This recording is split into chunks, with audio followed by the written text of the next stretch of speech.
Hi hello welcome back my channel అండి. ఈరోజు అయితే నేను మా అమ్మ వాళ్ళ ఇంటికి వచ్చిన. అక్కడైతే వేప చెట్టు ఉంది. వేప చెట్టే కదా నార్మల్, దాంట్లో ఏముంది వింత అని అనుకుంటారా? అదేంటో మీకు ఇప్పుడు చూపిస్తాను చూడండి.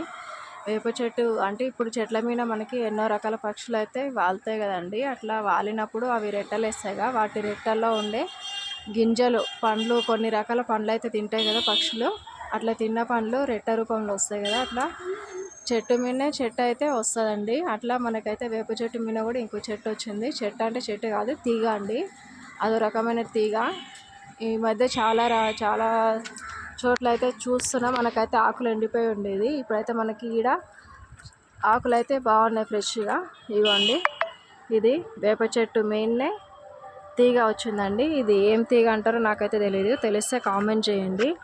మీకు ఈ తీగ అనేది చిన్న గడ్డలాగా కనిపిస్తుంది చూడండి, చివరలా మీకు మిడిల్లా.